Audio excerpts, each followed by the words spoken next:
Hi, my name is Cristina and I'm an artist and an art educator with Vibe Arts, and today I demonstrate a small mosaic project. Hopefully everything you need you will find in your home. Please consider sending us a donation, even if it's small, to vibearts.ca/donate. Okay, so ready to have some fun here.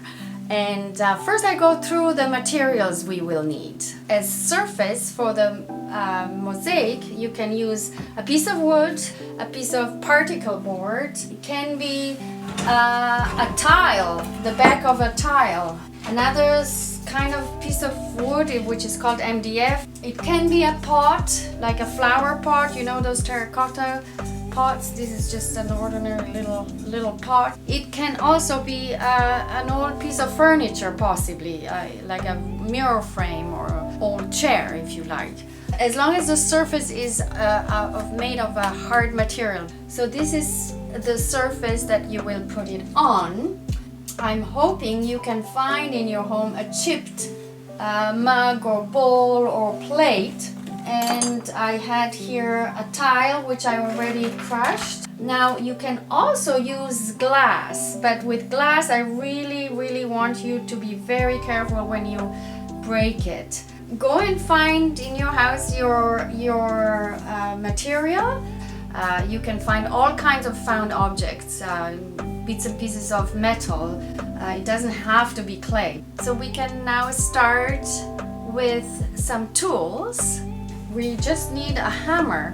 Now, if anyone would have a pair of tile nippers, that would be very useful, but it's not necessary. We need some glue, some white glue that works for every material, wood and ceramic and glass, and a little popsicle stick or a little stick, any kind of stick. You probably need a pencil, maybe an eraser to draw your image onto your panel. When you break your ceramics, make sure you have some sort of protection goggles, or like any kind of glasses you take. And you need a strong sort of shopping bag where you put your plate in to be broken.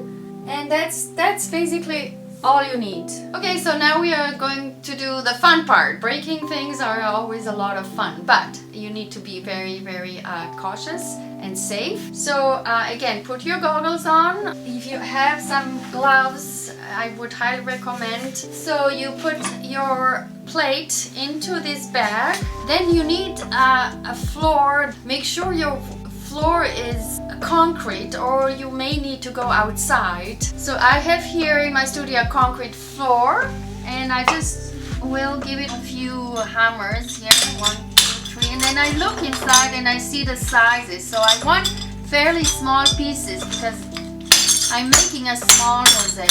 So just be cautious. Okay, so here I have, this is the plate, this was the tile, this was a small glass that I crushed. And again, as you see, they are fairly small pieces because my panel is very small. So once I have that, then you can start to think about design and what kind of image you want to draw onto your panel. And I have just done the drawings with a pencil. I've just a simple, a couple of birds. The birds will be colorful and the background probably will be white because that's what I have. So I drew this out, and then the next step would be to draw out with a marker so you can really see your image. So here I'm almost done with drawing with my markers. Here we go. So I'm ready to, here it is, my little mosaic. I have my piles of color and textures, and now I show you how to use these tile nippers if you have them. You see it has a round shape here, so point it on the edge of your piece, hold it with your hands and make sure you have goggles on, and then you just nip it. You hold your hand at the end of the tool so you have the strength, and then it just cuts very easy. The next step is, okay, you start to design your little bird. So you start to put your pieces together. So I broke these tiny little pieces, mostly where the flower image was on the plate. So here is my white glue. So I put a little bit in my container. So you just need tiny little bit on the back of the tile, just like a little dot like that. And then you just put it where it needs to go. You don't need to press it or anything. And then again a little dot there. I filled in this part of the bird in little flowers, and I put very tight joint. Again, when you need really small pieces, you just have to hammer it several times until you get these tiny little pieces to fill in. So it's a little bit like a puzzle work, really, and it's patience, and it takes a bit of time. This panel it's small, so I'm working with smaller pieces. But when I move into the background, I will use, as I said, probably white. So I will end up using, and that goes very quick. When you put a bunch of small pieces together and then next to it you fill it in, with larger pieces, that really brings an interesting feel to it and emphasizes a little bit the main image. You can really play with sizes as well. That's part of your design as well. So as you see, it's starting to become something. But again, we will not grout it, so I will need a tight joint, things like that, right? So we don't have any gap really. So here are my finished 5 little birds with a branch, and as you can see, I used a little plate. This was the plate, and this was the tile right here. This was this hand painted mug I had. So I used just these little stripes, so it came out, actually it had a perfect beak. And this is also from the tile, but just the reddish and yellow part. And this was this mug here that had a red area for the cardinal. Now this tile I found in my studio, which you probably won't have.